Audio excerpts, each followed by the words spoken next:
Chers téléspectateurs, bonjour. Aujourd'hui, House of Styles vous amène à Yaoundé pour clore une autre série sur les vins de production française, commencée il y a quelques semaines à Douala. Aussi, dans cette édition de votre magazine des arts de vivre, nous allons vous parler de la fabrication du vin, de son conditionnement et bien sûr de sa dégustation.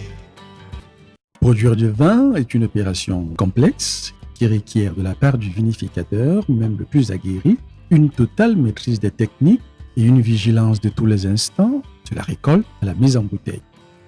Voici pour vous, chers téléspectateurs, en 3 étapes détaillées, le processus de fabrication du vin. On a 3 grandes étapes. Il y a les vendanges, la vinification et l'élevage. Les vendanges. Les vendanges, c'est la récolte du raisin. Cette récolte est déclenchée lorsque le grain de raisin atteint son point de maturité. C'est une étape déterminante pour la qualité future du vin.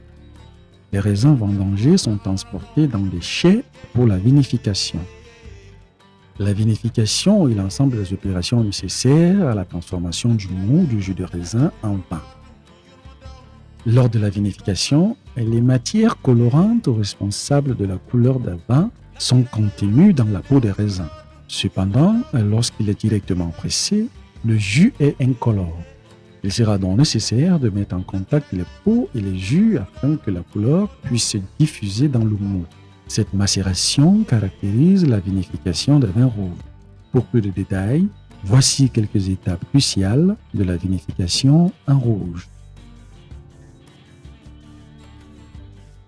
L'étape première, c'est l'éraflage.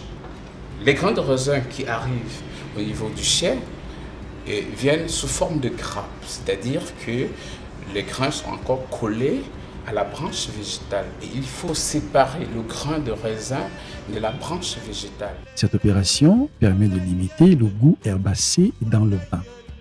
Tout de suite après vient le foulage qui consiste à faire éclater les grains de raisin en douceur pour faire jaillir le jus.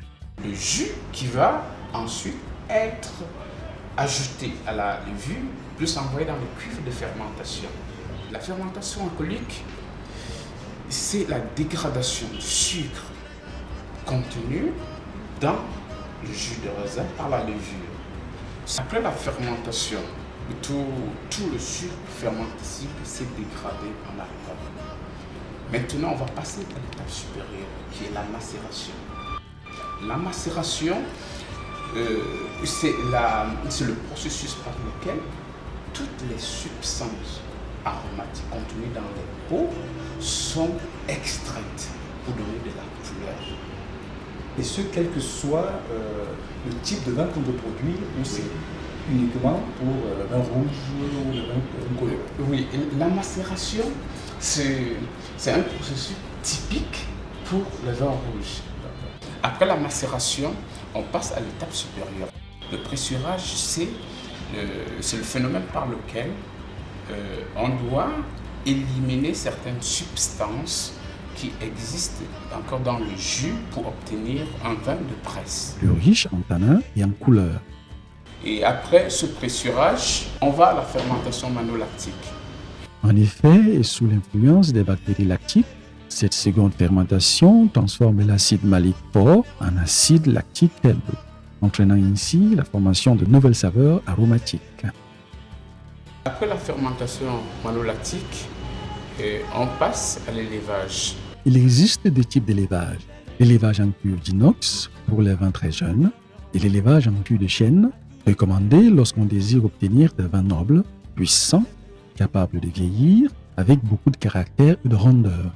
L'élevage a pour but de débarrasser le vin de ses impuretés et par les opérations de soutirage, de faire vieillir le vin, de faire évoluer ses arômes, de compléter la structure du vin par l'apport des tanins externes et de préparer les assemblages finaux pour la mise en bouteille.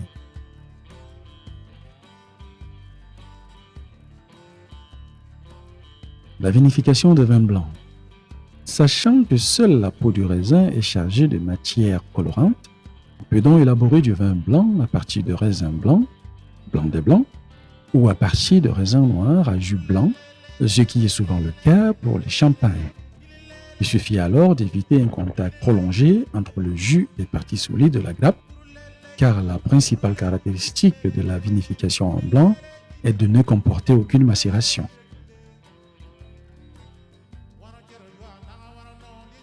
La vinification des vins rosés. Par la couleur, le vin rosé se rapproche d'un vin rouge et par le caractère gustatif d'un vin blanc. Contrairement à une idée largement répandue, ils ne sont pas issus d'un mélange de vin rouge et de vin blanc, sauf pour le cas bien particulier du champagne rosé, leur élaboration est beaucoup plus subtile. Ainsi, il existe deux méthodes de vinification des vins rosés, la méthode par saignée et la méthode par pessurage direct. Méthode par saignée, c'est la méthode la plus courante.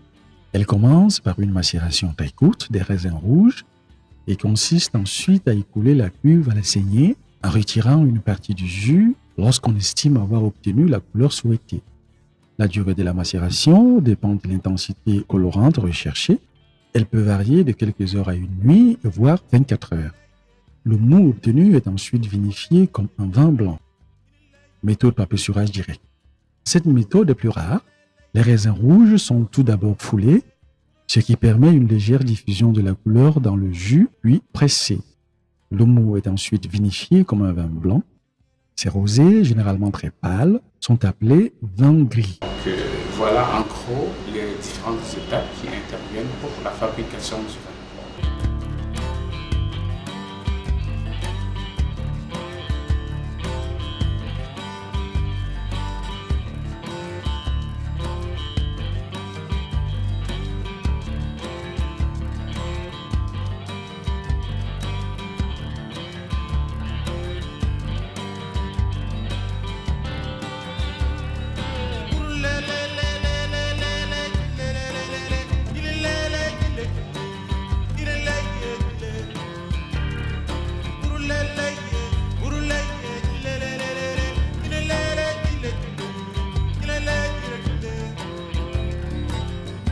Quiero yo